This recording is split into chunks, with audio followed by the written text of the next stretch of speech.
The bank said I owed $750,000 on a mortgage I never signed. Turns out, my brother used my name to buy his dream house. At dinner, I slid the police report across the table. I'm Jason Wilson, I'm 32 years old, and a few years ago, the bank called to tell me I owed them $750,000 on a mortgage for a house I had never bought. It was my own brother's house. Before I tell you how I put an end to the lies by sliding a police report across the dinner table, let me know where you're watching from in the comments below. It's good to know you're out there. The call came on a Tuesday. I remember that because Tuesdays are usually my quietest day at the physical therapy clinic where I work. I was watering my snake plant, the one I'd named Frank, feeling pretty good about life. I had a small apartment in Ballard, Seattle. It wasn't much, but it was mine. It was filled with plants, books, and the quiet satisfaction of a life I'd built with my own two hands. I was respected at my job, I had good friends, and I was content. Then my phone rang. An unknown number. "Is this Jason Wilson?" a clipped, professional voice asked. "Speaking," I said, tucking the phone between my ear and shoulder as I wiped a dusty leaf. "Mr. Wilson, this is Sandra from the bank's mortgage division. I'm calling about your account, which is now 90 days past due." I almost dropped the watering can. "My account? I don't have a mortgage. I rent." There was a pause. I could hear the faint sound of typing. "Sir, our records show you are the sole signatory on a $750,000 mortgage for a property at 1428 Queen and Avenue North." The blood drained from my face. Queen and... I knew that address. It was a stunning craftsman house, the kind with a big porch and perfect landscaping. It was my brother Mark's new house. The house he and his wife Rebecca had just bought 8 months ago. The house they hosted extravagant parties in. The house they showed off as a symbol of their incredible success. My house, apparently. The room started to spin. That's a mistake," I stammered.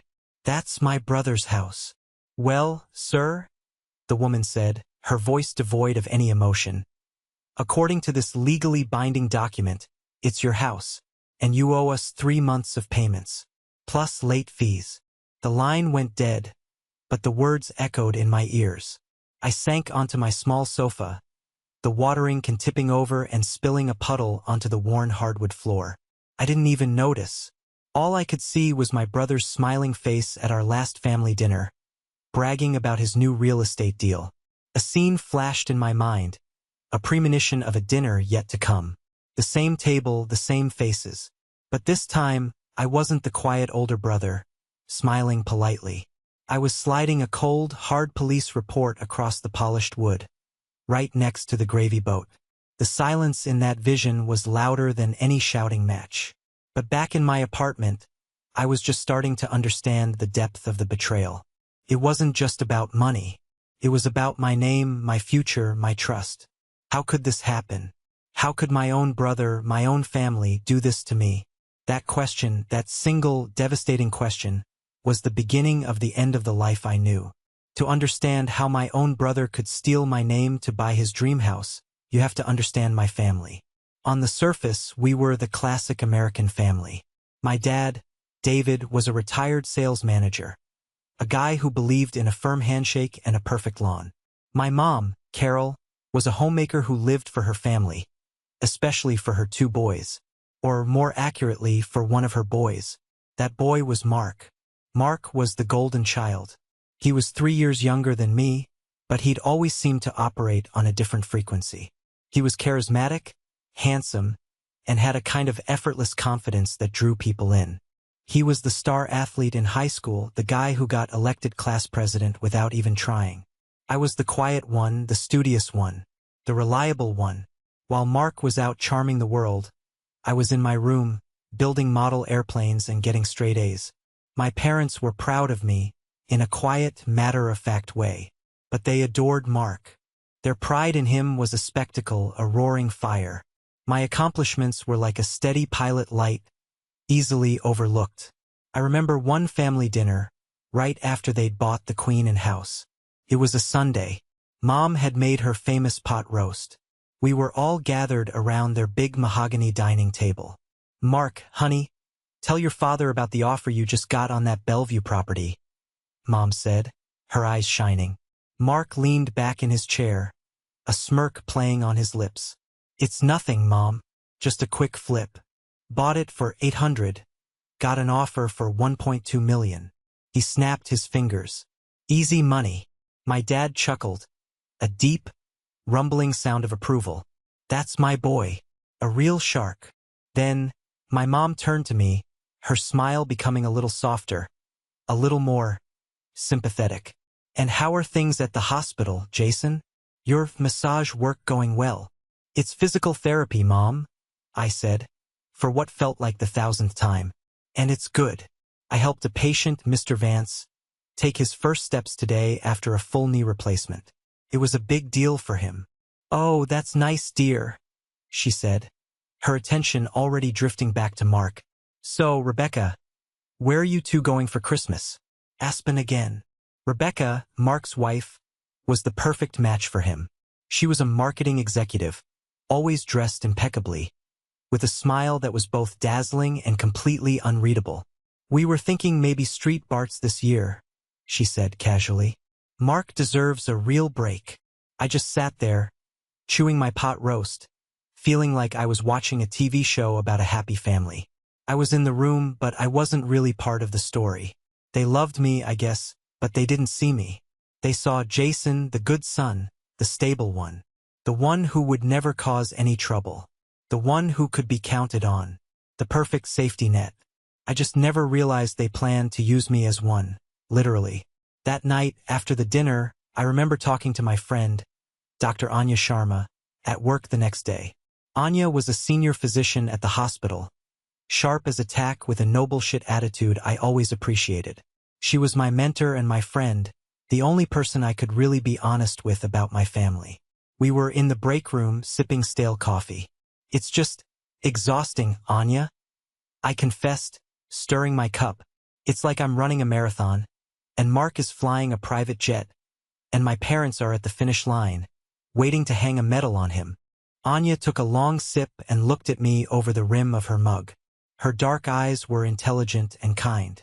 Jason, their validation is not your paycheck. You do important work here. You give people back their lives, their mobility.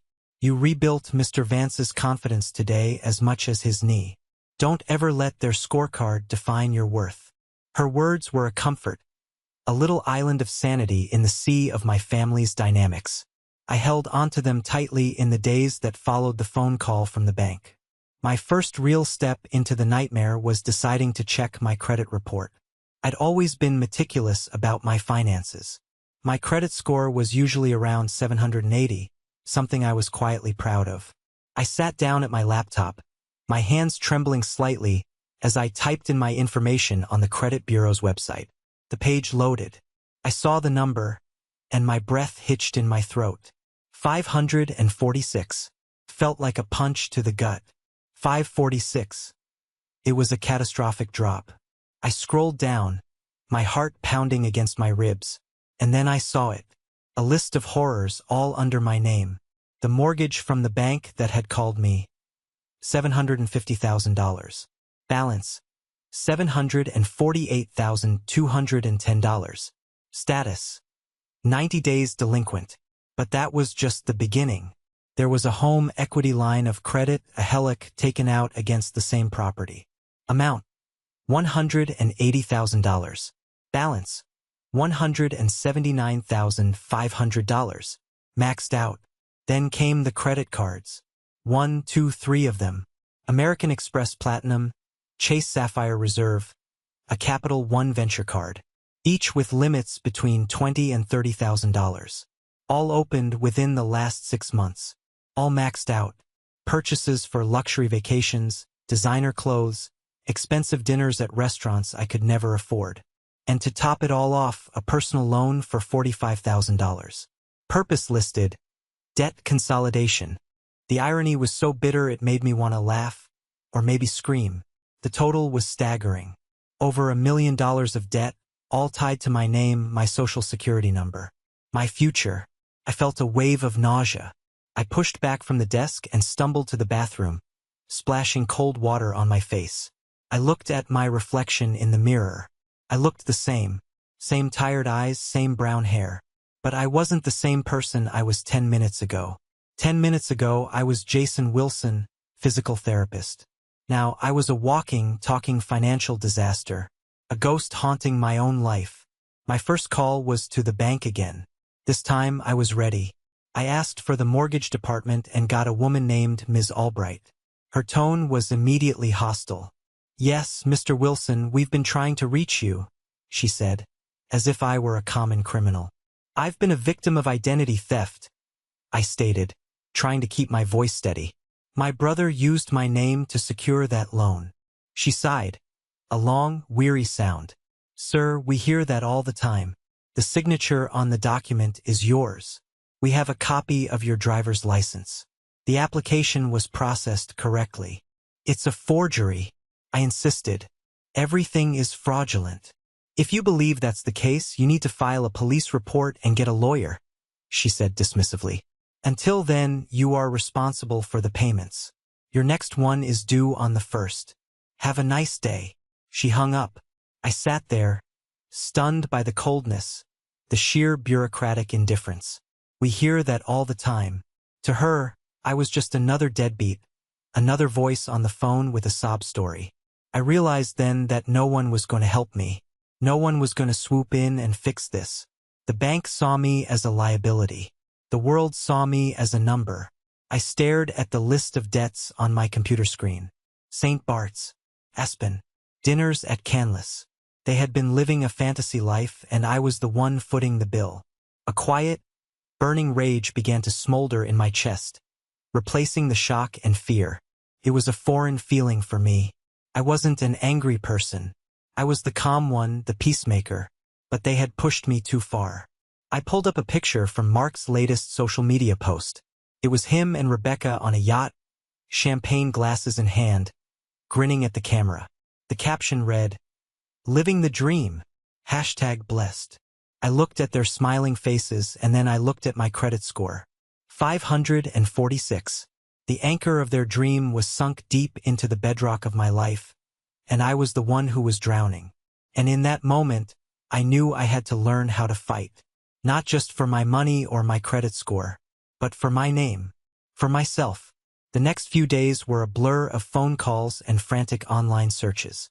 I felt like I was cramming for an exam I never wanted to take, the subject being how to reclaim your life from financial ruin. I finally found a lawyer who specialized in financial fraud, a woman named Ry4ns144. Her office was in a sleek downtown skyscraper, a world away from my cozy Ballard apartment. Sarah was sharp, impeccably dressed in a gray pantsuit, and had an aura of controlled intensity. She didn't offer sympathy. She offered clarity. I laid out everything on her polished conference table. The bank statements, the credit report I'd printed out, the picture of Mark and Rebecca on the yacht. She listened patiently, her eyes scanning each document, her expression unreadable. When I finished, she folded her hands. "Jason," she said, her voice calm and direct, "this is a very serious case of familial fraud. It's also, unfortunately, not as uncommon as you'd think." "So what do I do?" I asked, my voice barely a whisper. "How do I fix this?" "There are two paths," she explained, leaning forward. "Path A, you do nothing. You try to negotiate with the banks, maybe declare bankruptcy. Your credit will be destroyed for the better part of a decade. You'll likely never be able to buy a house. You will spend years paying for a life you never lived. Essentially, you accept the burden of your brother's actions to keep the peace." A cold dread washed over me. "And path B? Path B," she said, her gaze unwavering, "is you fight. You file a police report for identity theft and multiple counts of felony fraud. You sue your brother and his wife. We provide the evidence to the banks and the credit bureaus to clear your name. This path is messy. It's emotionally brutal. It will likely destroy your relationship with your family. But it's the only path where you walk away whole." She let the two options hang in the air. Peace with ruin or war with redemption. The choice seemed obvious, but my heart ached. My brother, my parents. "Think about it," she said, handing me her card. But don't think too long. Every day that passes, the hole gets deeper. I left her office feeling like I had the weight of the world on my shoulders. Before I went to the police, before I declared war, I had to do one last thing. I had to talk to my mom. I had to look her in the eye and see if she knew.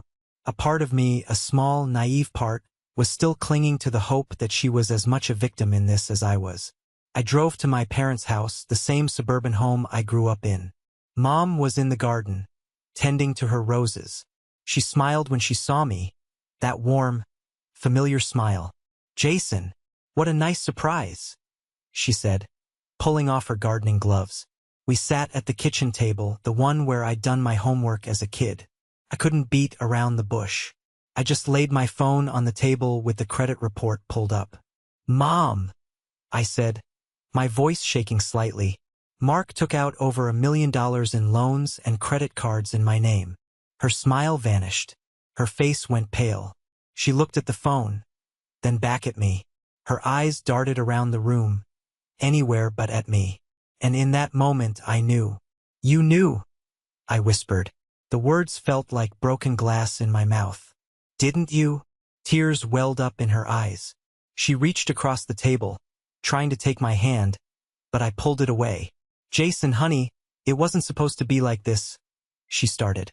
Her voice choked with sobs. "He was in some trouble. A deal went bad. He was so desperate. He said it was just a temporary solution, just to get back on his feet. He was going to pay it all back before you ever found out." The air left my lungs. The betrayal was so profound, so complete, it was suffocating. It wasn't just Mark. It was her too. She had known. She had watched me at that Sunday dinner, listened to me talk about my patience, all while knowing her other son was systematically destroying my life. And she said nothing. "He was going to pay it back?" I asked, my voice dangerously quiet. "With what, Mom? He bought a mansion and went on luxury vacations. He didn't just borrow my name. He bled it dry. He's your brother," she cried, the tears now flowing freely. "He made a mistake. A terrible mistake, I know, but you can't go to the police, Jason. You can't. It would ruin him. It would kill your father. Please, for me, for the family, we can figure this out. We'll help you make the payments. Help me make the payments." The sheer audacity of it knocked me backward. They weren't asking for my forgiveness. They were asking for my silence. They were asking me to set myself on fire to keep them warm. They wanted me to absorb the consequences of Mark's greed and her complicity. I stood up from the table. The little boy who just wanted his mom's approval died in that kitchen. "I can't talk to you right now," I said, my voice flat, devoid of all the emotion that was raging inside me. I walked out of the house, leaving her sobbing at the table. I got in my car and just drove. I had nowhere to go. I felt utterly alone, an island in a sea of my own family's deceit. For a moment, I actually considered what she asked. Could I do it? Could I just swallow this poison and let it eat away at me for the rest of my life to keep the illusion of our family intact? The thought was nauseating. Felt like dying. I pulled over into a park, the engine still running. I felt hollowed out, a shell of a person. I picked up my phone and called the only person I knew would give me a straight answer. "Anya," I said, my voice breaking. "Jason? What's wrong? You sound awful." I told her everything. The meeting with the lawyer. The conversation with my mother. The impossible choice. She was quiet for a long moment when I finished. I could hear the faint sounds of the hospital in the background. "Jason," she said finally, her voice firm but gentle. "This isn't about money anymore, is it? This is about respect. Your respect for yourself.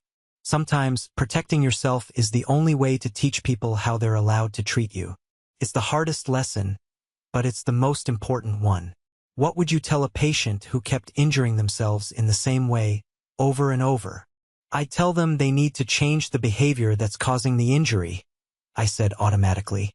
"Exactly," she said. "You're the patient now, Jason, and the injury is your family's belief that you are disposable." Her words cut through the fog of my grief and anger. She was right. This wasn't just about Mark's crime.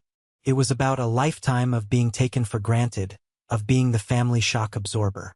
If I absorbed this, I would break. A new resolve hardened inside me. It wasn't born of anger anymore, but of a grim necessity. It was the resolve of a survivor. I put the car in gear and drove home.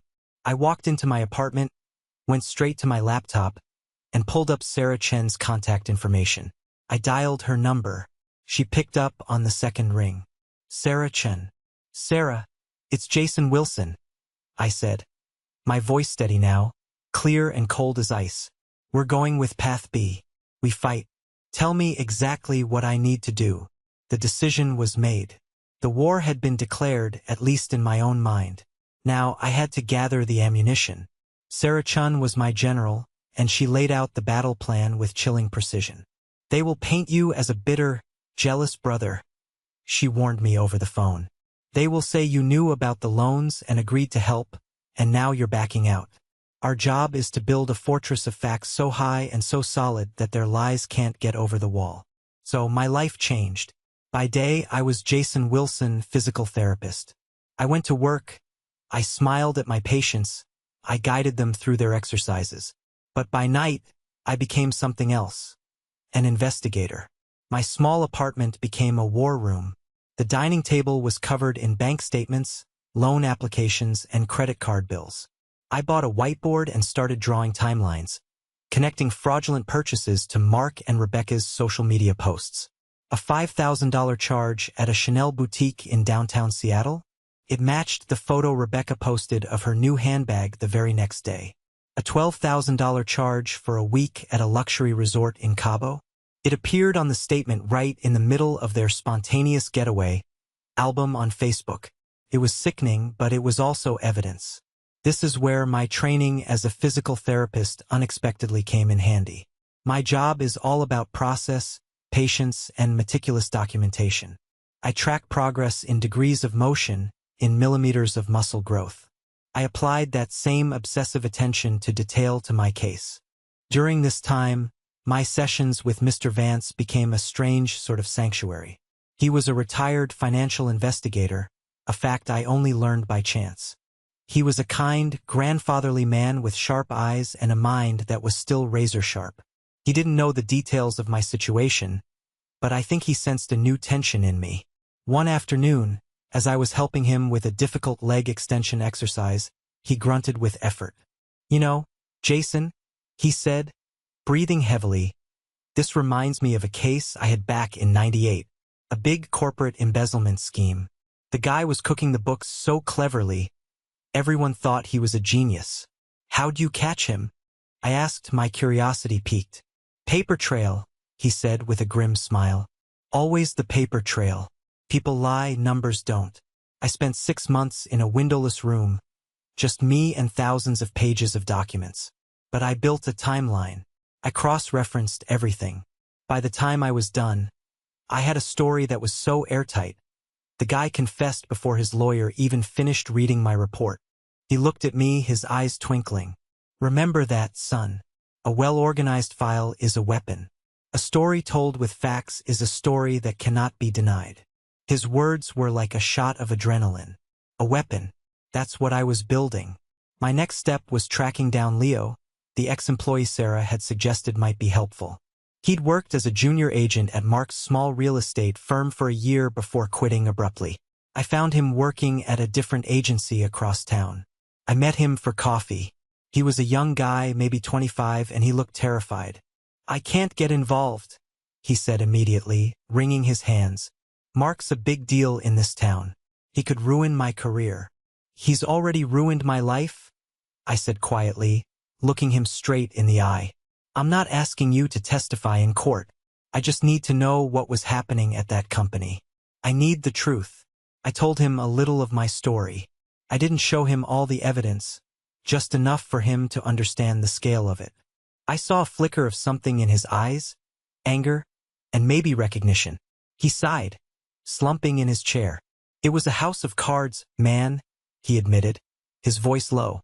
"Mark and Rebecca, they were spending money like water, but the big commissions weren't coming in. They lost a huge amount on a commercial development deal that went south. Everyone in the office knew they were in trouble. They were missing payroll, bouncing checks to vendors. That's why I left. The whole place felt dirty. Would you be willing to sign an affidavit stating that? I asked. Just a sworn statement about the financial state of the company when you left. He hesitated, chewing on his lip. I could see the fear warring with his conscience. I didn't push him. I just sat there, letting him see that I wasn't some vengeful monster. I was just a guy trying to get his life back. Okay, he said finally. Okay, I'll do it. What they did to you, it's not right. That affidavit was another brick in my fortress. The final piece was the most damning. Sarah helped me subpoena the internet service provider for the IP address logs connected to the online loan applications. And she hired a forensic handwriting expert. The reports came back a week before the dinner. The IP addresses all traced back to one location, Mark and Rebecca's home in Queen Anne, and the handwriting analysis was conclusive. My signature had been forged on every single document. But the expert noted something else. While the signatures were clumsy forgeries, the handwriting on the rest of the applications, the personal information, the financial figures was consistent, and it was not Mark's. It was a close match to Rebecca's, based on documents she had signed for the house. Sarah's theory had been right. Mark was the face of the operation, but Rebecca was the brains. I sat in my apartment, staring at the finished product. It was a 3-inch thick binder, tabbed and organized with the precision of a surgical plan. It contained a timeline, bank statements, social media printouts, the handwriting analysis, the IP address report, and Leo's sworn affidavit. Mr. Vance's words came back to me. A story told with facts is a story that cannot be denied. I picked up the phone and called my mother. We're having the family dinner this Sunday, I said, my voice calm. Don't cancel. I have something to discuss with everyone. I was no longer a victim. I was ready. The air in my parents' dining room was thick with unspoken tension. It was the bi-weekly family dinner, a ritual that had once been a source of comfort, but now felt like a battlefield. Everyone was there. My dad, David, trying to act normal, talking loudly about the Seahawks. My mom, Carol, her face pale and strained, avoiding my eyes. And them, Mark and Rebecca, sitting across from me, looking like the cover of a magazine. Mark was wearing a ridiculously expensive watch, and Rebecca had a serene smile plastered on her face, as if nothing was wrong, as if they hadn't burned my life to the ground. I brought a guest. My lawyer, Sarah Chun, sat beside me. I had told my parents I was bringing a friend, and her presence had immediately thrown them off. She was a silent, powerful statement. Dressed in a simple, dark dress, she didn't say a word. She didn't have to. Her being there said everything. This is not a family squabble. This is official. We sat through the awkward small talk, the clinking of silverware against plates. I ate my pot roast mechanically, the food tasteless in my mouth. I waited for the right moment. It came after dessert, when my dad leaned back, satisfied, and said, "Well, another lovely dinner, Carol." That was my cue. "Actually, Dad," I said, my voice cutting through the quiet, "there's one more thing." All eyes turned to me. I reached down to the briefcase at my feet and pulled out the binder. It made a solid, heavy thud as I placed it on the center of the table. "What's this, Jason?" my father asked, frowning. "A work project?" "You could call it that," I said, looking directly at Mark. "It's a detailed account of the last 8 months of my life. Or rather, the life you've been living for me." Mark's confident smirk wavered. Rebecca's smile tightened at the edges. "Jason, don't do this here," my mother pleaded, her voice trembling. "This is the only place to do it, Mom," I said, my voice hard. "This started as a family. It ends as a family." I opened the binder. "Let's start with the $750,000 mortgage on this lovely house," I said, sliding the first document across the table. "Taken out in my name, with my forged signature." Mark scoffed, trying to regain his composure. "That's ridiculous. You agreed to co-sign. You said you wanted to help us get our dream home." "Did I?" I asked calmly. "Did I also agree to the $180,000 line of credit you maxed out?" Or the 3 platinum credit cards? Here are the statements. Cabo looked lovely, by the way. And Rebecca, that Chanel bag is very stylish. I'm glad my excellent credit could provide it for you.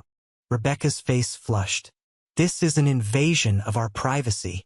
No, I countered, my voice rising slightly. An invasion of privacy is when you use my social security number to apply for loans.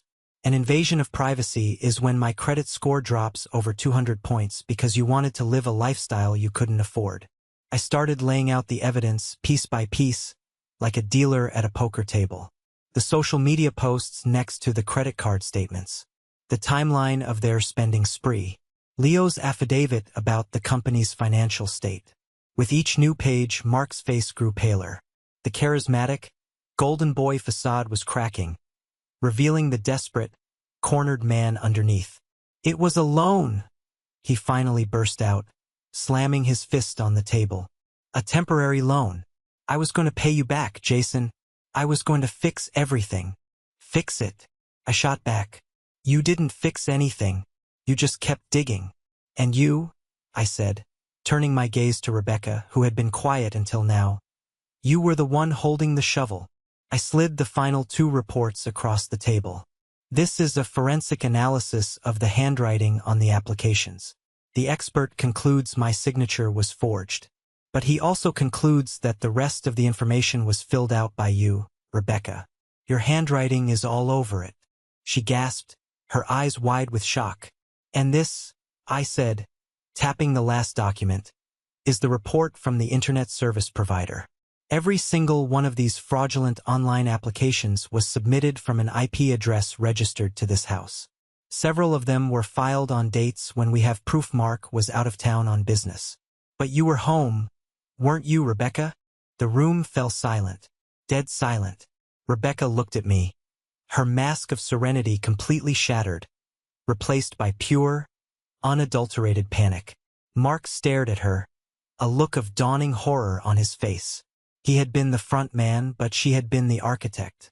My mother started to sob, a low, wounded sound. Jason, please, she whispered. He's your brother. She's your family. No, Mom, I said, my voice filled with a sorrow so deep it felt ancient. Family doesn't do this. Family doesn't steal from you, lie to you, and then ask you to pay for their crimes. I gave you a chance. I came to you and you asked me to be quiet. I gave Mark a chance to be a man and own up to what he'd done. He chose to lie. I stood up. I had said everything I needed to say. The truth was there, on the table, undeniable and devastating. My lawyer, Sarah Chun, who had remained silent the entire time, now leaned forward slightly. She placed her business card on the table next to the binder. Her voice was quiet, but it carried the weight of the law. You have 2 options, she said to Mark and Rebecca, her tone cool and professional. Option 1 is that my client files this report with the district attorney's office on Monday morning. Given the overwhelming evidence, you will both be facing multiple felony charges, significant prison time, and a court-ordered restitution that will follow you for the rest of your lives. She paused, letting the words sink in. Option 2, she continued, is that you contact me within the next 48 hours. You will arrange for a full confession to the authorities, and you will work with us on a legally binding agreement for full and immediate restitution of every single dollar you have stolen. This is not a negotiation. It is your only chance to show remorse and perhaps mitigate the inevitable consequences. She stood up, her work done. I looked around the table one last time, at my father, stunned into silence, at my mother, weeping uncontrollably, at my brother and his wife, their beautiful, fraudulent world crumbling around them. I felt no triumph, just a profound, aching sadness for the family I had lost, and a quiet, steely resolve for the life I was about to reclaim. I turned and walked out the door with Sarah beside me, and I didn't look back. The 48 hours passed in a deafening silence. I didn't hear from anyone in my family. I didn't expect to. The ball was in their court. I spent those 2 days in a strange state of limbo, feeling both hollowed out and strangely peaceful. I had done the hardest thing I'd ever had to do. The rest was just consequences. On Monday morning, Sarah called me. They blinked, she said. There was no triumph in her voice, just professional satisfaction. Their lawyer contacted me an hour ago. They've agreed to a full confession and restitution. A wave of relief washed over me, so powerful it made my knees feel weak. It was over. The fight, at least, was over. The weeks that followed were a blur of legal proceedings. True to their word, Mark and Rebecca confessed. The sheer volume of evidence I had compiled, as Sarah later told me, left them with no other choice. Their lawyer had advised them that going to trial would be an act of suicide. They accepted a plea deal. Mark was sentenced to 18 months in a federal minimum security prison.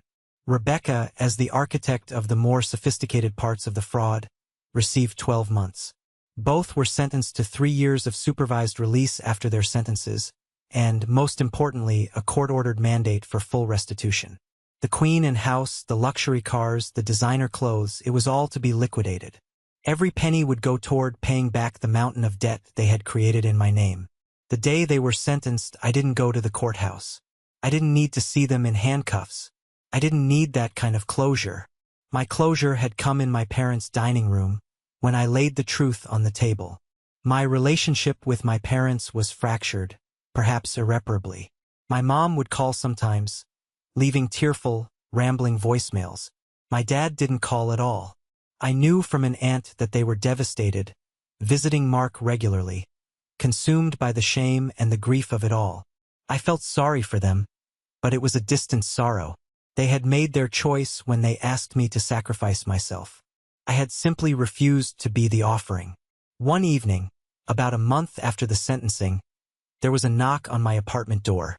I opened it to find my father standing there. He looked older, smaller than I'd ever seen him. The usual confident bluster was gone, replaced by a deep-set weariness. He just stood there for a moment, shifting his weight, unable to meet my eyes. "Can I come in?" he asked, his voice raspy. I hesitated, then stepped aside. He walked into my small living room, looking around as if seeing it for the first time. He looked at my plants, my books, the simple, honest life I'd built. "Your mother, she's not doing so well," he started, his back still to me. "I'm sorry to hear that, Dad," I said, my voice neutral. He turned to face me then, and his eyes were filled with a pain I'd never seen before. "We screwed up, Jason," he said, the words clumsy and raw. "I screwed up." He took a shaky breath. "I spent so much time being impressed by the show. The big house, the fancy cars. I thought that was success. I was so proud of Mark's shine. I never stopped to look at the substance. At your substance." He finally looked me in the eye. "I always thought you were the quiet one, the one who needed looking after. But you're the strong one. You're the one with a spine. What you did, taking on all of us. That took a kind of strength I don't think I have. It wasn't a perfect apology. It was halting and awkward and filled with his own pain. But it was real. It was the first time in my life my father had ever admitted he was wrong. It wasn't forgiveness, not yet. But it was a start. It was a crack of light in a very dark room. "I did what I had to do, Dad," I said quietly. "To survive." He nodded slowly, a single tear tracing a path down his weathered cheek. "I know," he whispered. "I know." He didn't stay long. We didn't hug. But when he left, the air in my apartment felt a little lighter. The weight on my chest, the one I'd been carrying for months, eased its grip, just a little. The process of clearing my name was underway. The banks, faced with a confession and a court order, began removing the fraudulent accounts from my credit report. It would take time, but the fortress of facts I had built was doing its job. I was starting to see a path forward, a future that was once again my own. It was a future I had fought for, a future I had earned. And for the first time in a very long time, I felt a flicker of hope. 2 years can feel like a lifetime. 2 years after that fateful dinner, I was standing on the porch of a small house in Seattle's Ballard neighborhood. It wasn't a mansion like the one in Queen Anne. It was a modest, 2-bedroom bungalow with a small yard and a big maple tree out front. And it was all mine. The restitution money had started coming in slow, steady trickles, as Mark and Rebecca's assets were liquidated. It wasn't a windfall, but it was enough.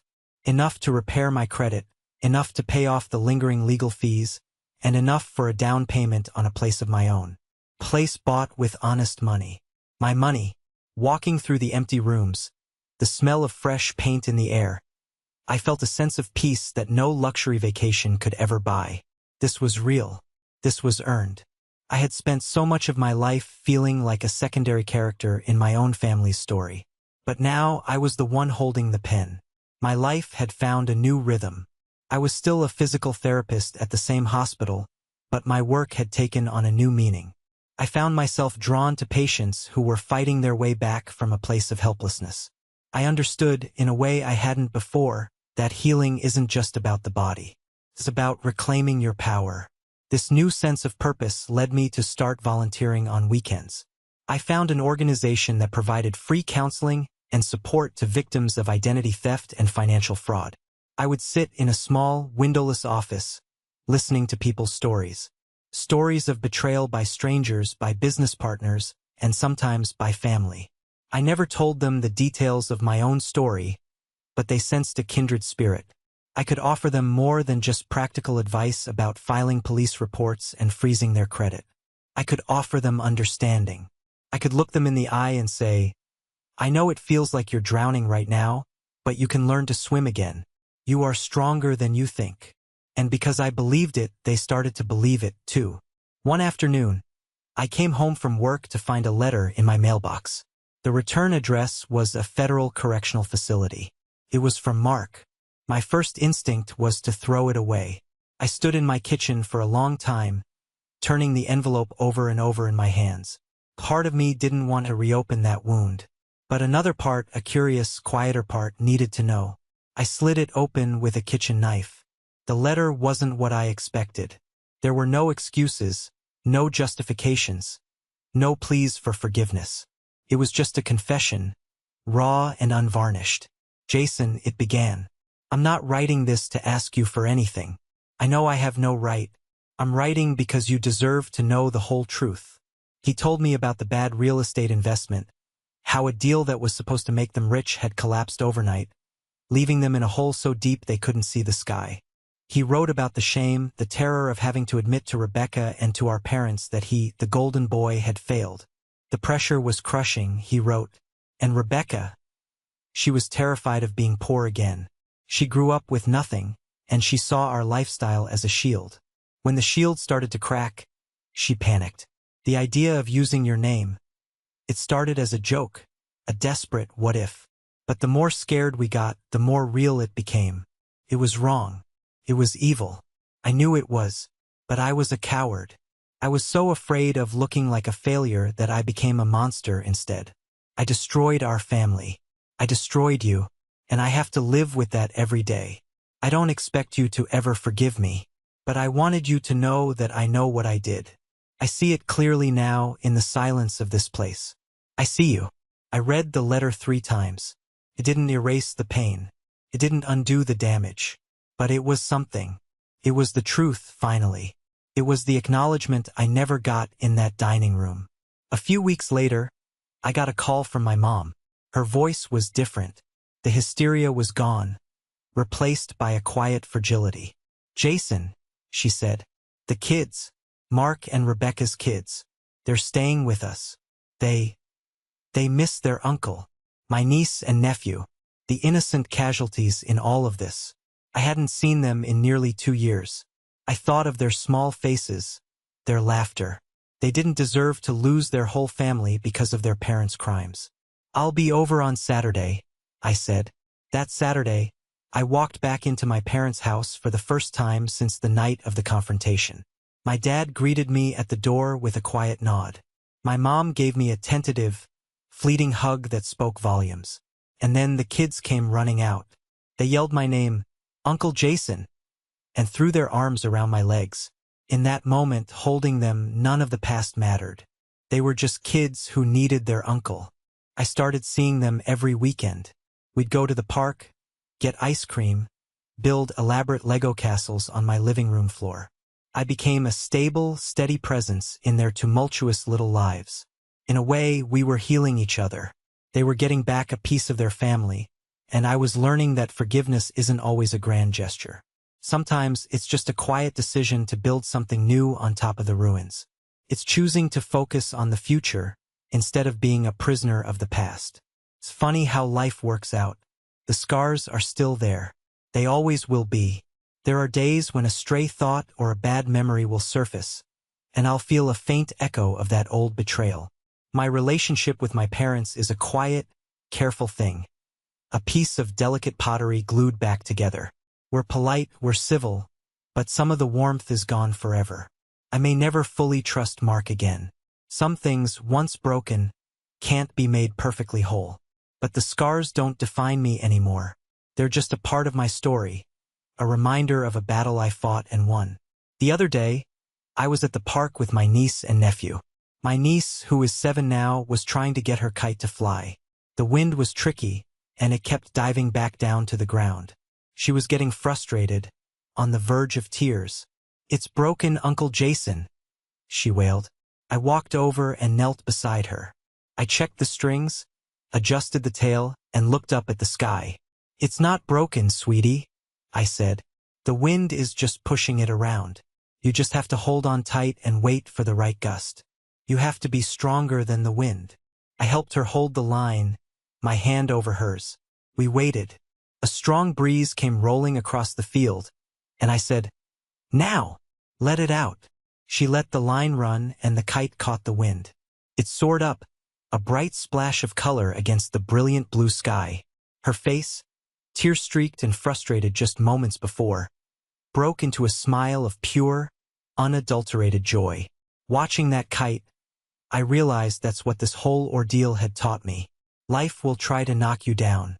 The winds of betrayal, of injustice, of bad luck, they will blow. And sometimes those winds will come from the people you expect to be your shelter. But you can't let go of the line. You have to hold on, adjust, and be stronger than the wind. You have to fight for your own piece of the sky. My life isn't perfect. It's not the grand, spectacular success my brother tried to fake. It's something much better than that. It's real. It's mine. And I wouldn't trade it for anything. Thank you for listening to my story. I hope it resonated with you in some way. Have you ever faced a situation where you had to choose between keeping the peace and standing up for yourself? Please, share your story in the comments below. I read them all. And don't forget to like and subscribe so you don't miss what's next. Take care of yourselves out there.